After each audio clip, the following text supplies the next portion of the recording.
Welcome to this deep dive Oh, cool. into the world of Jordan Peterson. Okay. We're going to be exploring some excerpts from his book, Right? 12 Rules for Life. Yeah. And I've heard a lot about this book. have you? Yeah. Yeah. It It's supposed to be pretty popular. it is pretty popular. It's I mean, he's a pretty popular guy, so I guess that makes sense. yeah, Yeah. and it delves into psychology, Oh, meaning yeah. responsibility, Mhm.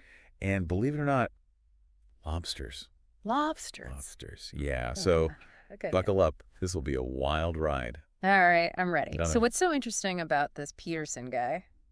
I mean, like, why lobsters? Yeah. You know? Well, one of the things that's really striking about Peterson is this Yeah. knack he has for weaving these seemingly unrelated topics into this coherent narrative. Mm-hmm. You know, Yeah, I can see that. he can discuss profound philosophical ideas Okay. with the same ease that you or I would comment on the weather. Yeah, like, it's no big deal. Like, it's just, yeah, exactly. It's like small talk, you know? Yeah. It's really interesting. So have you read a lot of his work? I've read some of 12 Rules for Life, Okay. and I've looked at Maps of Meaning. Mhm. Maps of Meaning is a lot more Dense, I bet. dense, yeah, a lot more academic. Yeah. A Probably a little harder to get through. little bit, yeah, it's a little bit tougher. Yeah. But it's like, I've heard it's like the foundation for a lot of this stuff, though. Yeah. 12 Rules kind of builds on that. exactly, and this 12 Rules is really like Okay. the more accessible entry point Gotcha. into his work. Yeah. You know, and So, like, why is it so popular, though? why is it so popular? Yeah. You know, I've heard. Besides the lobsters. Yeah, besides the lobsters. Yeah. Well, I've heard that his university lectures are absolutely packed. Oh, wow. People love to hear this guy talk. Really? Yeah.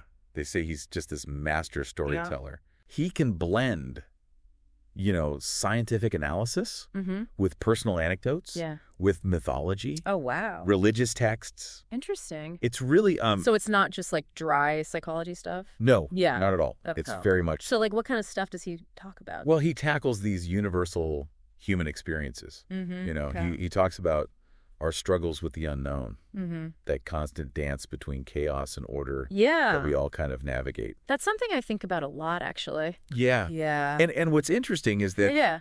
he doesn't shy away from shaking up some of the conventional thinking, Oh, really? especially Well, especially when it comes to millennials. Oh, interesting. You know, Yeah. I mean, some of his critiques of the dominant teachings Mm, that he sees millennials encountering are yeah. pretty sharp. Really? Yeah. What are your thoughts on that? Well, I mean, I am a millennial, so I'm curious to hear what he has to say. All right. Yeah. Well, he seems to be questioning this modern day emphasis on happiness as like Oh, okay. the ultimate goal. Okay. He quotes Alexander Solzhenitsyn, Mm-hmm. who argued after enduring the horrors of the Soviet gulags that Yeah. the pursuit of happiness Mm-hmm. kind of crumbles when confronted with real suffering. Yeah. That makes sense. Yeah. I can see that. It's a pretty sobering thought, isn't It it? is, yeah. It kind of makes you think. It does. Yeah? It makes you realize that life isn't always Yeah. smooth sailing. Not at all. But Peterson doesn't strike me as a pessimist. Nah, not really. Does he strike you as a pessimist? No, he seems more like Yeah. a realist, I guess. Yeah. Yeah. He just seems to be saying that, look, What's he saying? life is going to throw some curveballs. Yeah. You know, You got to be ready for it. you got to be ready for it. And that true meaning is found Okay. not in avoiding suffering, but in developing character, Okay. in confronting and overcoming these challenges. Yeah. You know- Yeah, I can see that. Yeah. I mean, that makes sense. And one of the most Go ahead. fundamental challenges he points to Yeah. is navigating social hierarchies. Oh, interesting. Yeah. Okay. And you might be surprised to hear that Yeah. he uses lobsters to illustrate this. Lobsters, really? Lobsters. I yeah. know. It's, What do lobsters have to do with social hierarchies? well, it's kind of a curious choice, isn't it? It is, yeah. But Okay. he highlights the fact that Okay. lobsters, like humans, Yeah. live within these dominance hierarchies. Okay. So like the alpha lobster is at the Yeah. top. Right. Yeah. And then everybody else is kind of below. Yeah, we have that too. We do. Yeah. And what's fascinating is that their brains, A lobster's brain.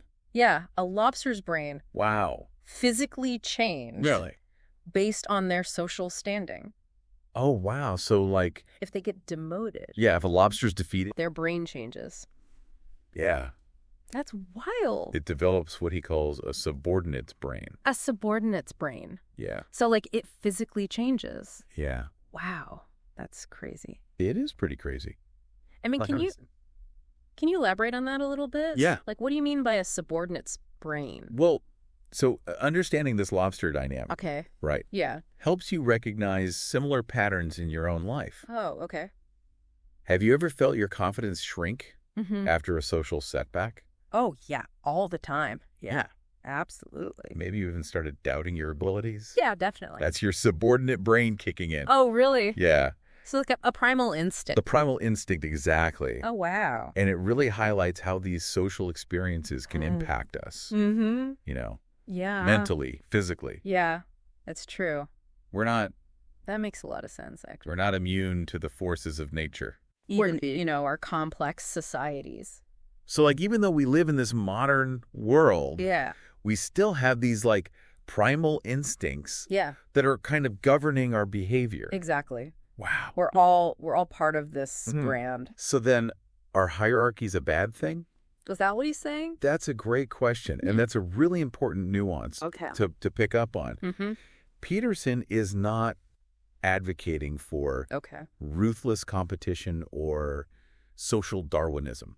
Okay, good. He's simply pointing out the reality of hierarchies Okay.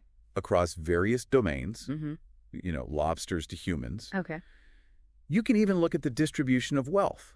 Oh, interesting. Think about Price's law and the Pareto distribution, Mm-hmm. where I'm not familiar with those. it's this idea that Yes. a small percentage Yeah. contributes to the majority Right. of the output or resources. Gotcha. So like the 80-20 rule? Yeah, exactly like the 80-20 rule. Okay. These are examples of natural hierarchies. So he's saying it happens everywhere, Yeah, not just with people. pretty much. That's It's a pretty Interesting. it's a pretty fundamental pattern, I think, Uh-huh. you see throughout nature. So then just because hierarchies exist doesn't mean they can't change, Like right? picking up on Like they're not fixed. another important nuance. Okay. Peterson emphasizes that nature is both dynamic and conservative. Oh, okay. Things change, Yeah. but they also build upon what came before. Mm-hmm. And to illustrate this, he quotes Mark Twain. Okay. It's not what we don't know that gets us in trouble. Mm-hmm. It's what we know for sure that just ain't so. That's a good quote. What do you make of that? Well, I guess it means that Yeah. we need to be open to new information, Mhm. and not just cling to our beliefs Yeah. if they're not true. Especially when those beliefs don't align with reality. Be willing to change your mind. Be willing to change your mind. Yeah. Be flexible in our thinking. Okay. And Yeah, I can see that. Peterson brings up this Taoist concept of yin and yang, Oh, yin and yang. Yeah. Okay. the interplay of chaos and order. Mm-hmm. Nature Okay. is constantly shifting between these forces, Yeah. and we as humans have to learn to navigate both. So it's about finding the balance. Yeah, Yeah. finding that balance. Okay. You know? Does he give any examples of that? Yeah, well, he talks about Like how to find that balance? how to find that balance. Yeah, he talks about how, we've all experienced moments Yeah. when things feel unpredictable. Absolutely. Right. Yeah. And it can be stressful. For sure. Yeah. Yeah. And remember, our brains Yeah. evolved in an environment that was vastly different Mm-hmm. from the one we live in today. That's true. Yeah. So when we face Things have changed a lot. things have changed a lot. Yeah. When we face uncertainty, Mm-hmm. our ancient stress response kicks in. Oh, really? Yeah. So that's why we get stressed. Yeah. That's why we use stress. Yeah. It can be helpful in short bursts, Mm-hmm. but that chronic stress Yeah. can wreak havoc on our minds and bodies. Yeah, for sure. He really delves into... Does he talk about addiction at all? He does. He talks about the dangers of positive feedback loops, Oh, okay. especially with things like addiction Yeah. and agoraphobia. Oh, okay. Have you ever felt trapped in a negative cycle Oh, yeah. Definitely. in your own life? Yeah. I think everybody has at some point. I think so too. Yeah. Yeah. Like procrastination, Procrastination for sure. anxiety, Yeah. even that endless scroll through social media. Yeah. Sometimes it feels impossible to break free, doesn't it? It does, yeah. Yeah. It really does. Well, these patterns, Yeah. What about those? these patterns can be thought of as feedback loops. Oh, okay. They amplify negative experiences. Okay. creating this downward spiral. So like it just gets worse and worse. Yeah, exactly. Yeah. Like alcohol addiction, for example. Okay. So you get the initial euphoria, right, from drinking. Okay. But then, Yeah. as that fades, Yeah. your body, You feel worse. yeah, you feel worse. Yeah. Your body produces toxins. Mm-hmm. You have withdrawal symptoms. Yeah. This pushes the person to drink more, To feel better. to feel better. Yeah. And it traps them in this vicious cycle. Yeah. It's like, So it's the same with other things. yeah, exactly. It's the same with other things. Like drugs or... It's the same with other things. Okay. Yeah, that makes sense. It's like the fear of having a panic attack in public Yeah. can lead to avoidance behaviors Right. that reinforce the phobia itself. Yeah. You know, The more you avoid it, the worse it gets. exactly. Your brain learns to associate certain places with danger. Yeah. Even if that danger is more perceived than real, Yeah. you know? So like what you're saying is our thoughts can really Our thoughts can really control us. control us. Yeah. Yeah. And that kind of brings us to another crucial aspect of Peterson's work, Okay. the importance of assertiveness Mm. and standing up for yourself. Okay. He suggests that suppressing anger and aggression Yeah. can actually make you more susceptible Oh, really? to bullying and exploitation. That's interesting. No. I would think it'd be the opposite. Yeah. You would think it would be the opposite, wouldn't you? Yeah. But how does he justify that? well, he says, Yeah. isn't there a danger Yeah. in encouraging people to express their anger? Exactly. I mean, Right. where's the line? Where's the line? Yeah. Yeah. And how do we balance assertiveness with the need for empathy and understanding? Right. It's a... Because you don't want to be a jerk either. Or you don't want to be a jerk. Right. No. Yeah. And that's... So how do you find that balance? Well, that's where it gets really interesting. Okay. Peterson acknowledges the destructive potential Okay. of anger and aggression. Of course. But he also highlights their positive aspects. Oh, okay. Anger can motivate us Okay. to fight for what we believe in, Yeah. to stand up against injustice. Hmm. Even aggression, when channeled appropriately, Okay. can be a source of strength and resilience. So, like, think about the, like, righteous anger. Yes. Oh. Righteous anger. Yeah. Think about soldiers Okay. who experience PTSD. Right. They're often traumatized, not just by the violence they witnessed, but also by the realization of their own capacity for aggression. Okay. It shatters their self-image. Yeah. You know, the belief that they're inherently good Right. and incapable of harming others. Yeah. That makes sense. And it's a really unsettling... Like the shadow self. The shadow self, yeah. It challenges our fundamental beliefs about ourselves. So you're saying that, like, we all have this capacity for violence within us. Yes. And we need to kind of confront that. Confront it and integrate it Yeah. into our understanding of who we are. It's not about suppressing it. Right. It's about understanding it. Yeah. It's okay. And this Interesting. connects to his discussion of posture and perception. Oh. If you present yourself as defeated, Yeah. shoulders slumped, head down, Yeah. you're more likely to be treated as such. Like a self-fulfilling prophecy. Exactly. Like a self-fulfilling prophecy. Okay. You ever notice that? Oh, yeah. All the time. Yeah. All the time. Have you? Oh, yeah, definitely. Like, if I'm feeling down, Yeah. I notice that people treat me differently. Yeah, they treat you differently. Yeah. And even thinking about this connection Yeah. between posture and perception. Mm. Have you ever felt more confident simply by Oh, yeah. changing how you carry yourself? Absolutely. Yeah. Yeah, I think everybody has. And did you notice a difference in how others reacted to you? Oh, yeah, for sure. Yeah. People can kind of sense it. Yeah. You know? It's almost like you're sending out these signals. Yeah, like you're broadcasting your confidence. Yeah, you're broadcasting your confidence. Or lack thereof. Or lack thereof. Yeah. Exactly. And it all ties back to taking responsibility for your life. Okay. Peterson uses the story of this man Okay. who refuses to take anti-rejection medication Oh, wow. after a kidney transplant Really? as an example of self-sabotage. Why wouldn't he take the medication? I don't know. He just Does it make any sense? refuses. Yeah. You know, so it's like he's... And it just highlights our tendency to avoid confronting these difficult truths. rejecting the help. Yeah. Yeah. Even when those truths are essential to our well-being.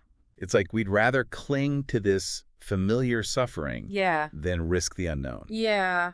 I can see that. Even if the unknown holds the potential for healing and growth. And that's deep. It is deep. Yeah. And that's precisely why Peterson emphasizes the importance of telling the truth. Okay. Even when it's difficult. Yeah. He believes that honesty, both with ourselves and others, is the foundation of a meaningful and fulfilling life. Okay. And this leads us to one of his most thought-provoking discussions. Okay. What's that? His interpretation of the Garden of Eden story. Oh, wow. Okay. Yeah. The Garden of Eden. I'm eager to hear your thoughts on this one. Yeah, me too. What's his take on this classic tale? I'm curious. Well, he sees it as representing the emergence of self-consciousness. Okay. That moment when humans became aware of good and evil, of their own vulnerability and mortality. So like the fall of man. Exactly, the fall of man. Yeah, okay. That's interesting. So he's connecting self-awareness to the potential for both good and evil. Exactly. Okay. He argues that unlike animals who operate primarily on instinct, humans can understand and inflict pain on others. Yeah. Because we're aware we're aware of our own capacity for suffering. We know what it's like to suffer. Yeah. It's a pretty sobering thought. It is, yeah. It's kind of a scary thought. It is a scary thought. Yeah. We're the only species that can consciously choose to act in ways that cause harm. Yeah. Not just out of necessity, but out of malice. Like for fun. Or even a twisted sense of pleasure. Yeah, like sadism. Yeah, exactly. Okay. Wow. And that's where the concept of sacrifice comes into play. Oh, okay. He connects this to the biblical story of Cain and Abel, that archetypal struggle between good and evil. Okay. And he suggests that sacrificing something in the present, delaying gratification, can lead to greater rewards in the future. So it's like an investment. It is like an investment. Yeah. Yeah. Okay. That makes sense. It's about choosing the path of long-term fulfillment over immediate gratification. Yeah. And he uses the example of his own daughter's illness. Oh, wow. To illustrate this point. Okay. It's a very personal anecdote that reveals the profound nature of suffering and the importance of finding meaning in the face of adversity. So it's about finding meaning in the struggle. Yeah, finding meaning in the struggle. That's powerful. And speaking of confronting adversity, he shares an experience from his clinical practice working with a paranoid client. And he realized that honesty, even when it challenged his client's distorted worldview, was crucial in building trust and fostering genuine progress. So it's about being honest. Yeah. Even when it's hard. Even when it's hard. Yeah. It's not about... Because sometimes the truth hurts. Sometimes the truth hurts. Yeah. It's not about sugarcoating things or shielding people from reality. Yeah. It's about creating that safe space where they can confront their own limitations and work towards growth. So it's about challenging people. Challenging them. Yeah. Okay. But in a... But with compassion. With compassion, exactly. Yeah. And this connects to his thoughts on the power of stories. Oh, okay. And how humans use narratives to make sense of the world. Yeah, we all tell ourselves stories. We do. Yeah. Have you ever noticed how deeply people connect? With stories? With characters in stories? Yeah. Or even with groups in competition. Oh, yeah. Like, think about sports fans. Oh, my gosh. Yeah, they get so invested. And their reactions to victories and defeats. Yeah. It's like they're experiencing it personally. It is, yeah. Isn't it? Yeah, it's like they're on the field. They're on the field. Yeah. Exactly. And Peterson believes that. What does he think about that?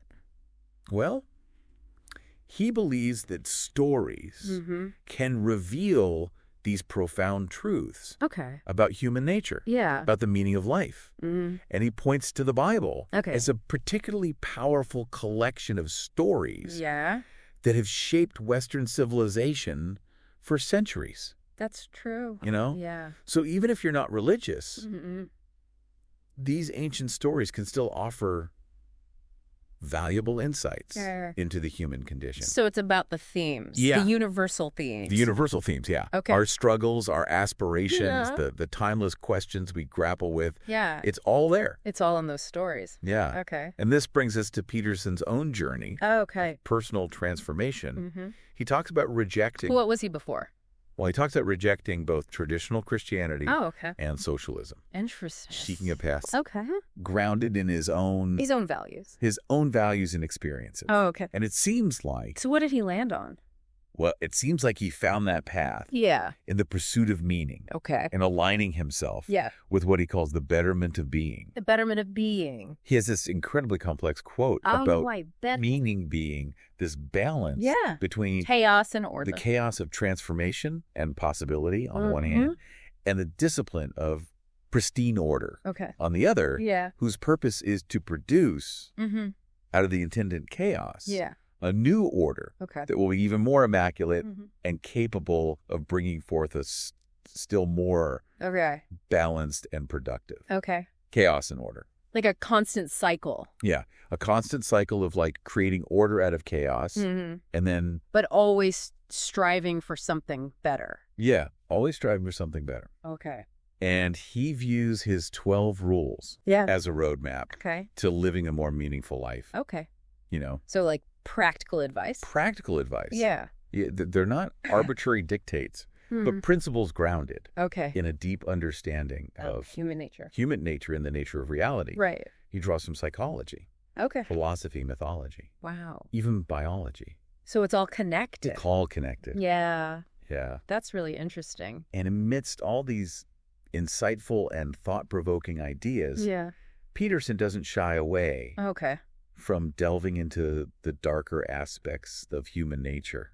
Oh, really? He discusses the brutal reality of chimpanzee warfare. Oh, wow. How they can literally tear each other apart. Oh, my God. It's a stark reminder that violence and aggression aren't just human inventions, but deeply rooted. Yeah, in our DNA. In our evolutionary history. Yeah. It makes you think about... It makes you wonder where it comes from. Yeah. Yeah. The roots of our own. Like, is it nature or nurture? Yeah. Capacity for violence. That's a good question. And he connects this. Does he talk about kids at all? He does. Yeah. He connects this to the challenges of raising children. He argues that parents have a responsibility to socialize their kids. To teach them how to manage their impulses and navigate the complexities of social hierarchies. Yeah, that's important. You know? And he even tells this story about throwing another child off a playground structure. Really? Or bullying his daughter. He sounds like he's serious about this. He is serious about it. Yeah. It's a pretty extreme example. It is. Yeah. But it highlights his belief in the importance of setting boundaries. Yeah. Teaching children about the consequences of their actions. So he's not messing around. No, he's not messing around. Yeah. He believes that clear rules and consistent discipline create a sense of security for both children and parents. Okay, so it's good for everybody. Yeah, it's about guiding children towards making responsible choices and understanding the impact their actions have on others. That's important. Yeah, and he makes this rather striking comparison. He says that raising a poorly socialized child is like befriending someone you wouldn't recommend to your own family. Oh, that's a tough one. That's a tough one, isn't it? Yeah. It's a harsh analogy. It is. But it emphasizes the importance of choosing our relationships wisely and surrounding ourselves with people who support our growth and make a positive contribution to the world. Yeah, that's a good point. Yeah. And this brings us to the idea of leading by example. Peterson believes that the best way to help others is to first get our own lives in order and embody the values and virtues we want to see in the world. To walk the walk. Walk the walk, exactly. Not just talk the talk. Not just talk the talk. Okay. And he tells the story about his friend Chris, who struggled with addiction and this... lack of direction. Lack of direction, yeah. And Peterson realized that sometimes the most compassionate thing you can do is to focus on your own... self-improvement. Self-improvement. Okay. To become a source of strength and inspiration. So lead by example. Lead by example. Okay. You know, it's a powerful reminder. It is. That we can't always save people from their suffering. Yeah. But we can strive to become better versions of ourselves. Right. And inspire others. And inspire others, exactly. Yeah. Peterson also emphasizes the importance of aiming high and setting ambitious goals that challenge us to grow. Yeah, that's important. He reminds us that while we may not all be equal in ability or outcome, that doesn't mean we should settle for mediocrity. Right. We should always strive for more. Yeah. Yeah. So it's about finding those unique pursuits that ignite our passions and align with our values. Okay. True success, according to Peterson, isn't just about winning. Okay. It's about the journey. It's about the journey. Yeah. Constantly striving, pushing ourselves beyond our comfort zones. Okay. And contributing something meaningful to the world. Yeah, that's a good point. You know? Yeah. And he also suggests that embracing gratitude can be a powerful antidote to resentment and victimhood. Interesting. It's about appreciating what you have. Yeah, rather than focusing on what you lack. Instead of focusing on what you don't have. Yeah. Yeah, that's good advice. Good advice, right? Yeah. And that focus on gratitude leads us to another crucial aspect of Peterson's work. Okay, what's that? The importance of self-confrontation. Self-confrontation. Yeah. Okay. He believes that resentment, while often viewed as a negative emotion, can be a valuable signal. Oh, really? That something is amiss in our lives. Interesting. What are your thoughts on that? I mean, I've always thought of resentment as the bad thing. Yeah, as something to be avoided. Yeah. Right? Yeah. But I can see how it could be a catalyst for change. Maybe like a wake-up call. Yeah, a wake-up call. Yeah. Yeah, and Peterson argues... What does he say? That resentment often points to one of two things. Either we're being immature. And we need to stop whining. Right. Or we're being subjected to some form of tyranny. And have a moral obligation to speak up. So it's either grow up, or fight back. Yeah. Okay. And that speaking up, that willingness to confront injustice requires courage. It does. It does. Yeah. And he uses this powerful quote from the Bible. Okay. Think not that I have come to send peace on earth. I came not to send peace, but a sword. Wow. It's a reminder. Powerful. Yeah. That the pursuit of truth and justice sometimes requires conflict. Yeah. A willingness to stand up for what's right. Yeah. Even when it's difficult or dangerous. That's a good point. You know? Yeah. And that commitment to truth-telling extends to our own internal lives. Okay. Peterson believes that we have a responsibility to be honest with ourselves, to acknowledge our flaws and shortcomings, and to work toward becoming better people. Yeah. You know? So self-improvement? Self-improvement, yeah. Okay. And he tells this story about a client, Miss S, who was unsure whether she had been raped. Oh, wow. And he refused to confirm her suspicions. Really? Even though it would have been easy to do so. Yeah. Because he believed that she needed to confront the truth for herself. To come to her own conclusions. Yeah. Okay. However difficult that might be. Yeah.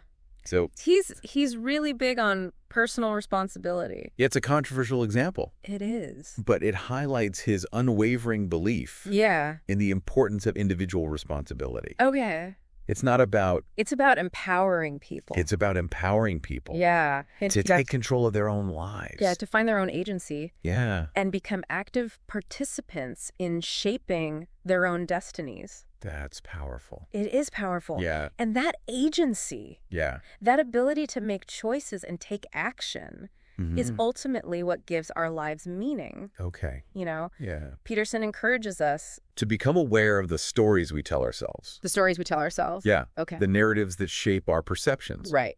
And guide our behavior. Yeah. And, you know, he talks about how we're constantly broadcasting to the world. Okay. Our desire to encounter the ideal. The ideal. Yeah. Okay. And we punish and reward each other. Oh, wow. Based on how well we align with that ideal. Interesting. It's a fascinating insight. It is. Dynamics of human interaction. Yeah, the dynamics of human interaction. Yeah. We're all striving towards something. Yeah. Whether we're conscious of it or not. And the choices we make. Yeah. And actions we take. Reveal those aspirations. Reveal those aspirations to the world. Yeah, that's interesting. Yeah. Yeah. And he also highlights the limitations of our perception. Okay. You so like our biases. Our biases, yeah. Yeah. How we tend to focus on this narrow slice of reality while ignoring the vast interconnectedness of everything. Yeah, it's true. It reminds me of that famous gorilla experiment. Oh, yeah. I've never seen that. Where people watching a basketball game completely miss. Yeah, the gorilla walking by. The person in a gorilla suit walking across the court. Yeah. It's a powerful demonstration of how easily we miss things. That don't fit into our expectations, our preconceived notions or immediate goals. Yeah. We're so good at filtering out information. Yeah. That doesn't seem relevant. Right. But that filtering can also blind us.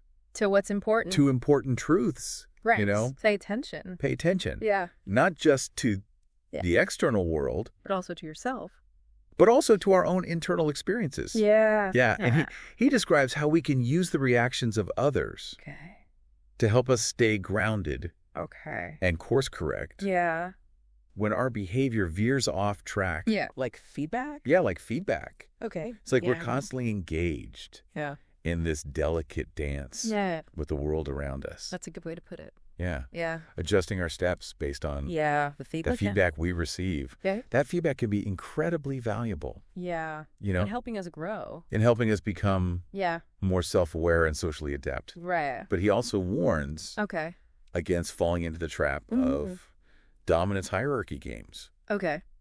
Where conversation becomes a competition for status. Yeah. Rather than instead of genuine exchange of ideas. Right. Yeah. Just trying to one-up each other. Exactly. It's like we're so focused on proving our worth that we forget to actually listen. To actually listen and learn from each other. Right. You know? That's a good point. That kind of competitive posturing can prevent us from having real conversations. Yeah. Forming meaningful relationships. Right. And engaging in truly transformative conversations. Yeah. And that brings us to another crucial aspect of Peterson's work. Okay. His emphasis on the importance of simplifying reality. Simplifying reality. Yeah. Using language. Yeah. And careful observation to make sense of the overwhelming complexity of the world. That makes sense.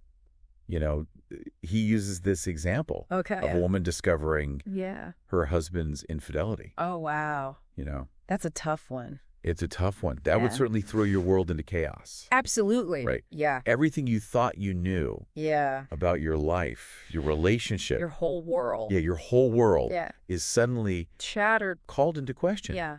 It's a moment. It's a moment of profound disorientation. Yeah. A shattering of the illusion of order and predictability. And in those moments, it's so easy to succumb to despair. Yeah, give up. Give up. Yeah. To feel like the ground is shifting beneath our feet. That's a good way to put it. You know? Yeah. But Peterson reminds us. What does he say? That even in those moments of utter chaos and confusion, we still have a choice. Okay. We can choose to face the truth. Okay. To rebuild our lives. Yeah. On a foundation of honesty. Yeah. And integrity. Yeah. It's about acknowledging those difficult truths. Right. Confronting the shadows. Yeah. Within ourselves and our relationships. Yeah. And having the courage to rebuild. Yeah. Yeah. Okay. A more authentic and meaningful life. That's good advice. Yeah. And that honesty. Yeah. That willingness. To tell the truth. To speak the truth. Can be incredibly transformative. Yeah. Not just for ourselves. Okay. But for the world around us. Right. Peterson uses this example. Of skate stoppers. Skate stoppers? Yeah. What's that? Those little metal brackets. Okay. They put on ledges. Okay. To prevent skateboarding. Oh, yeah. I've seen those. Yeah. Okay. And he sees them as a symbol. Of society's tendency. To overreact to perceived risks. Okay. You know, so to stifle. Yeah, to stifle creativity. Creativity. Yeah. Okay. And limit human potential. Oh, wow. So he's saying it's like we're too afraid of risk. We're so afraid of chaos and disorder that we create like a sterile environment. And uninspiring environments. Yeah, that's a good point. You know? Yeah. So we need to find that balance between order and chaos. Yeah. Between safety and exploration. Right. You know, and he believes allowing for some risk. And uncertainty is essential for fostering innovation. Okay. And allowing individuals to reach their potential. To reach their full potential. Okay. You know? And that risk-taking. Yeah. That willingness to push boundaries often involves confronting difficult truths. Yeah. About ourselves and the world. Okay. And Peterson shares stories from his own experiences, growing up in a small town where racial tensions and social hierarchies were a constant presence. Okay, so he's seen this firsthand. He's seen it firsthand. Yeah.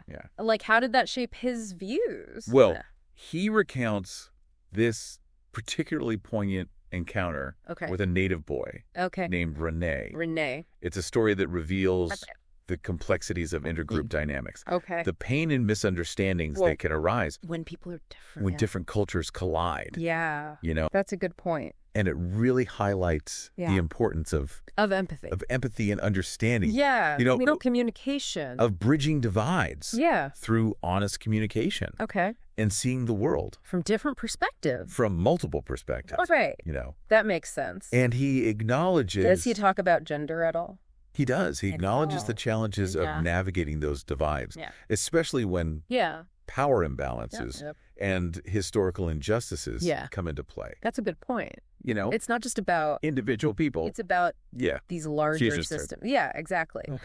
He talks about the struggles of women in the legal profession. How they're often forced to choose. Between work and... Between family and career. You know? It's a tough choice. Facing pressures that their male counterparts rarely encounter. Right. You know? That's true. And he also challenges this notion that men are the sole beneficiaries of traditional social structures. He points out that marriage, for example, has become more and more increasingly reserved for the wealthy. It suggests that the so-called patriarchy might not be as bad as we think, as oppressive as some believe. Right. That's interesting. It makes you question some of the assumptions we often make about gender roles and social dynamics. Right. You know? Okay. And he also critiques this tendency to romanticize the past. To idealize certain historical periods. While ignoring the very real struggles and injustices that existed. He uses the example of the Spanish Civil War. Where many intellectuals, disillusioned with their own societies, flocked to Spain to fight for the Republicans. For the Republican cause. Yeah. But their idealism often blinded them to the atrocities being committed by the Stalinist Soviets. They're Soviets, at the same time. So we're fighting for one cause but ignoring another. Exactly. Yeah. And it's a reminder that even those who champion noble causes can be susceptible to bias, to ideological biases and blind spots. Right. You know? And this leads to his critique of postmodernism. Okay. And its emphasis on the social construction of reality. Okay. He argues that this philosophy, with its focus on power dynamics, and the denial of objective truth, is inherently nihilistic and destructive. Okay. You know. So how does he reconcile that? Yeah, how does he define that? Like, what does he mean by that? Well, he sees it as undermining the very foundations of knowledge and morality. Okay. You know, it leads to a world where everything is up for grabs and force becomes the ultimate arbiter of truth. Might makes, right, exactly. Okay. And he specifically critiques the postmodern insistence that all gender differences are socially constructed. Yeah. So he's saying that biology... He's saying that we can't just dismiss biology and pretend that everything is a social construct. Everything's nurture. Yeah. Okay. He sees this as an attempt to impose a utopian vision of equality. Right. Regardless of the costs. Yeah. Or the inherent limitation. Of human nature. Okay. You know? So it's like... And we've seen... Like a forced equality. Yeah, forced equality. Yeah. You've seen... And that can lead to problems. Utopian impulses. Right. Can have... Disastrous consequences. Exactly. Yeah. Think about the horrors... Of the Soviet gulags. And the Chinese Cultural Revolution. Yeah. You know? Those are stark examples... So it's not ideology. Of what can happen. Yeah. When ideology trumps Reason and compassion. Reason and compassion, exactly. Yeah. It's a reminder. To be careful. To be wary. Of these grand narratives. Of grand narratives. Yeah. That promise. To fix everything. To solve all humanity's problems. Right. Because they never do. They never do. Yeah. And they often come at a steep price, sacrificing individual freedom and dignity in the name of a collective. Some abstract collective good. Yeah. And that brings us to the terrible mother. To Peterson's discussion of the terrible mother archetype. The terrible mother. But yeah. Okay. A recurring symbol in mythology and literature. Interesting. Okay. The terrible mother. What does that even mean? Well, he connects. It connects to the dangers of overprotection. Overprotection. Yeah. Okay. He argues that shielding children from the challenges and risks of life can actually stunt their growth and make them more vulnerable. Oh, so in the long run. It's like a false sense of security. Exactly. It's like creating this bubble. Right. That's not doesn't prepare them for. Going to last forever. Yeah, the real world. Yeah. So it's about finding that balance. Yeah, it's about finding that balance between protecting our children. Right, allowing them to experience the world. Giving them the freedom to. Yeah, to learn from their mistakes. To make mistakes. To develop resilience. Yeah. And he sees this archetype. Okay. As representing this seductive pull towards unconsciousness. Unconsciousness. Yeah, towards retreating from the complexities of responsibilities of adult life. Okay. He even suggests that this modern obsession with safety and political correctness is in some ways a manifestation of this archetype. Oh, so it's like we're creating this coddling culture of coddling and fragility that ultimately undermines human potential. Human potential. Yeah. That's an interesting perspective. It is, yeah. It's like we're so afraid of getting hurt that we're not actually living. We're not actually living. Yeah. So he's not saying that safety and political correctness are inherently bad. But we need to be mindful. Of the potential downsides. Of potential downsides. Yeah. Yeah. It's about finding that balance. Yeah, finding that balance between safety and freedom. Yeah, that sweet spot. Yeah. Where people can thrive. Yeah. Foster individual growth and resilience. Yeah. Without sacrificing compassion and empathy. Right. And he tells the story of his own son, Julian. Okay. Who was this? A toddler. Particularly headstrong toddler. Okay. And he realized that trying to control every aspect of Julian's life would backfire. Yeah. That he needed to give him some space. Give him space to explore, make mistakes, and develop his own sense of agency. Yeah. It's about finding that delicate balance. Yeah. Between control and freedom. Between guidance and freedom. Yeah. Yeah, between protecting children from harm. Okay. And allowing them to make their own choices. To forge their own paths. Yeah. And that same balance applies to us. Applies to our own personal growth. Okay. Yeah. Peterson encourages us to embrace the challenges that life throws our way. Yeah. To see them as opportunities for learning and development. Yeah. Rather than as threats to our well-being. So to reframe our perspective. Yeah. Yeah. See challenges as stepping stones. Stepping stones rather than roadblocks. Roadblocks. Yeah. And he tells this story about working on a construction crew. Okay. Where the other workers constantly tested him. Okay. With insults and pranks. Okay. So like hazing. Yeah, like hazing. Okay. And it sounds like, they're trying to get under his skin. Yeah.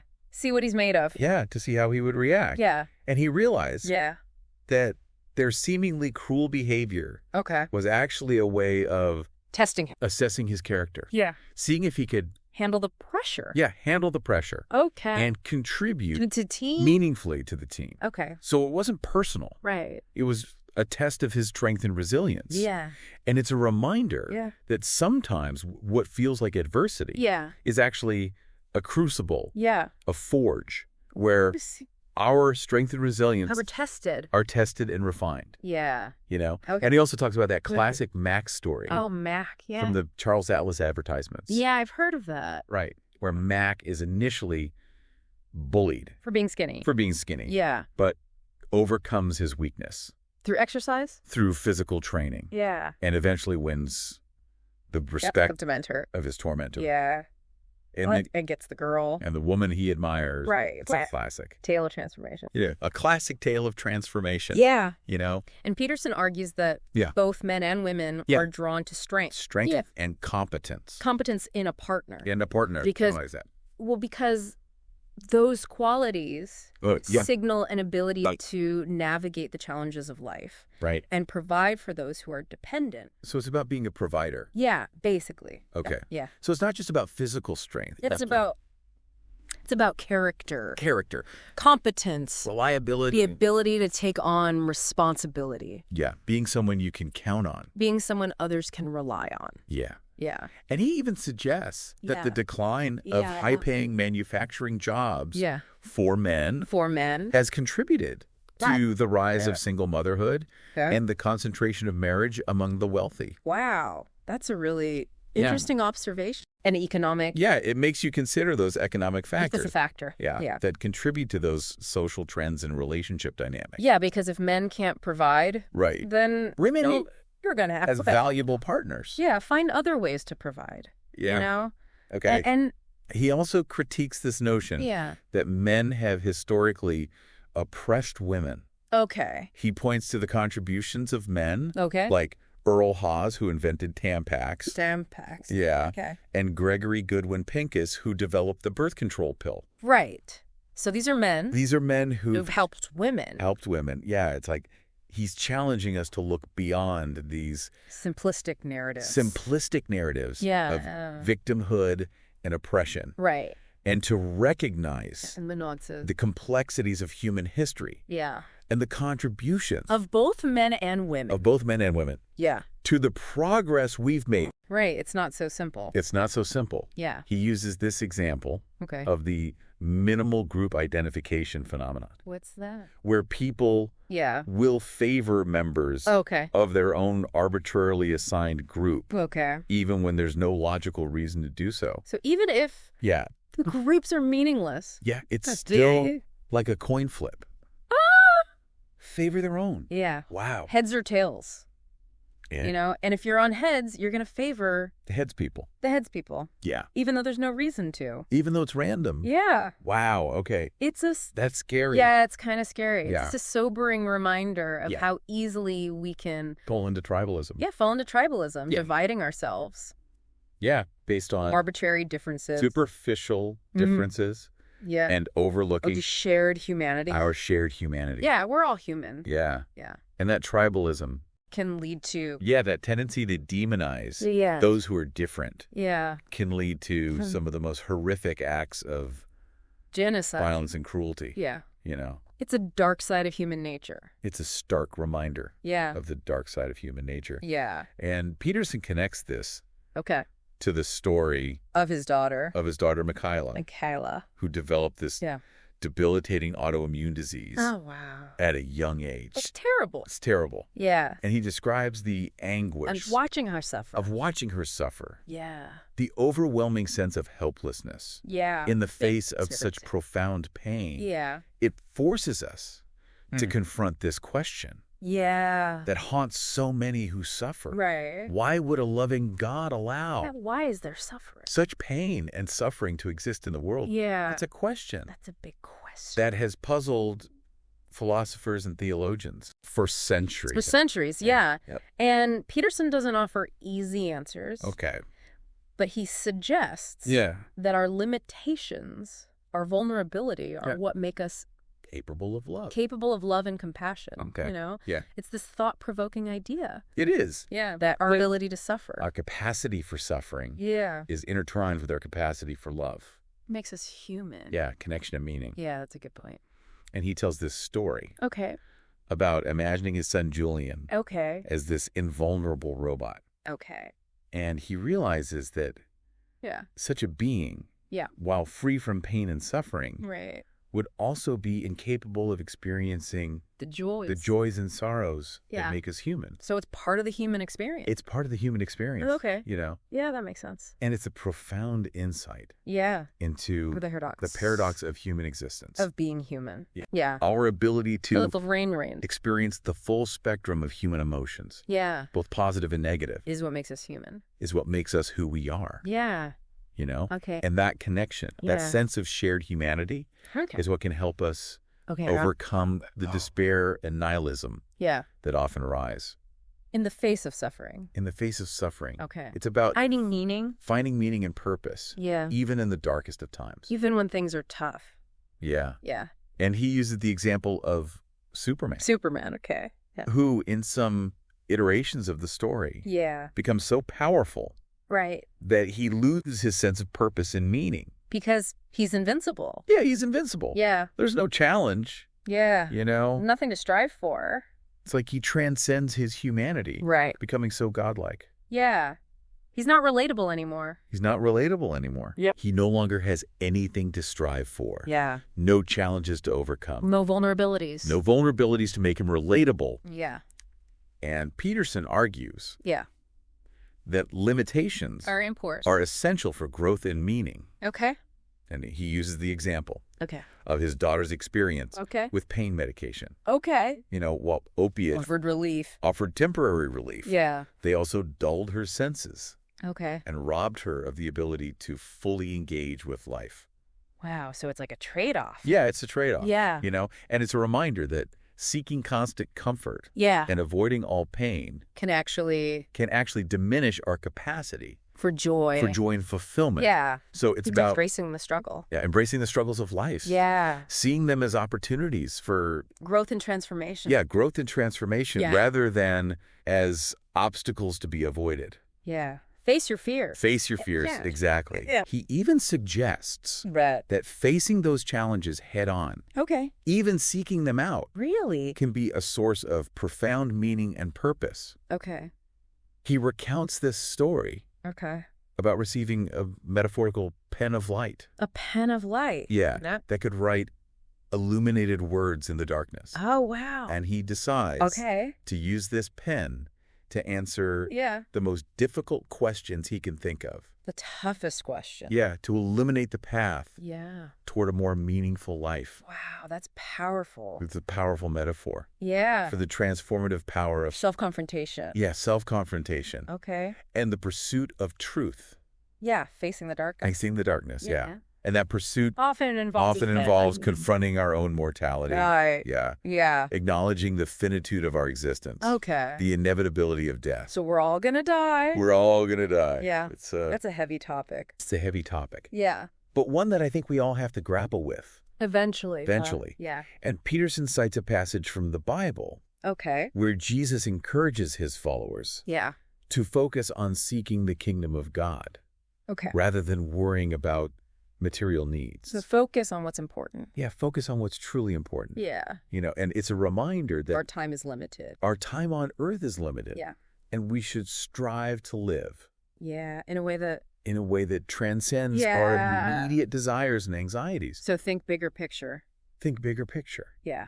Yeah. And he connects this to the Taoist concept of Wu Wei. Wu Wei. Yeah. Okay. The art of effortless action. Effortless action? Yeah, aligning ourselves with the natural flow of the universe. So going with the flow. Going with the flow. Okay. Yeah, letting go of our ego-driven desires. Right. And focusing on what truly matters. What truly matters, yeah. Finding that sense of peace and purpose. Yeah. That transcends the ups and downs. The ups and downs of everyday life. Of life. Yeah. You know, and that brings us back to his emphasis on responsibility. Yeah. Another crucial aspect of Peterson's work. Yeah. His emphasis on personal responsibility. Oh, okay. And the importance of taking ownership. Taking ownership of our lives. Yeah.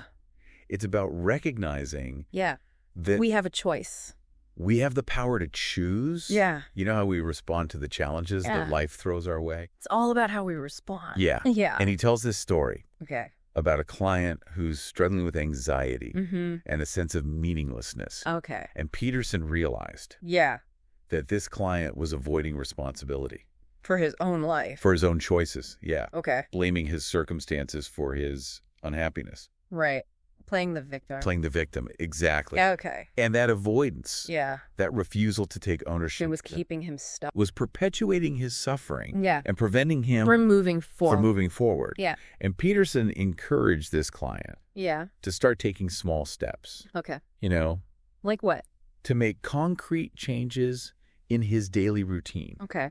That aligned with His values. His values and aspirations. Okay, yeah. You know? Okay. He even suggests that something as simple as doing the dishes can be a powerful act. Oh, really? Of self-discipline and self-care. Okay. It's about taking responsibility. Yeah. For the small things in our life. For the little things. Yeah, so that we can contribute to the world. Contribute more meaningfully to the world around us. Okay. Yeah. So it starts at home. It starts at home. It starts with ourselves. Yeah. And that contribution. Yeah. That's striving towards the betterment of being. The betterment of being. Yeah. Is ultimately what gives our lives meaning. Okay. You know, Peterson reminds us that life is hard. Life can be incredibly challenging. Yeah. That we will inevitably face suffering and loss. That's true. You know, but he also argues that those experiences, however painful, can be sources of growth. Sources of profound growth and wisdom. Okay. You know, he encourages us to confront the darkness. To confront the worm at the core of the apple. Oh, wow. You know, the inherent darkness and fragility of human existence. Okay. Not with despair, but with a courageous determination to create a better world. To make things better. To make things better, yeah. Okay. It's about choosing hope over despair. Yeah. Action over inaction. Yeah. You know, and he connects this to the biblical story. Of Cain and Abel. Of Cain and Abel. Yeah. Arguing that the murder of Abel represents the triumph of resentment and envy over love and creativity. Right. So it's like a choice. It's a choice. Between good and evil. Yeah. It's a stark reminder. Of the consequences. Yeah. Of the destructive power. Of those negative emotions. You know. Okay. And he challenges us. To choose the path of Abel. The path of good. Yeah. To embrace the good. Yeah. To strive towards the light. Even in the darkness. Even in the face of darkness and adversity. It's a powerful message. It is. You know, one that calls us to action. Yeah, calls us to action to become agents. Yeah. Of positive change. In the world. Yeah. You know, and it's a message that resonates with Peterson's own journey. Yeah. Of grappling with meaning and purpose. Yeah.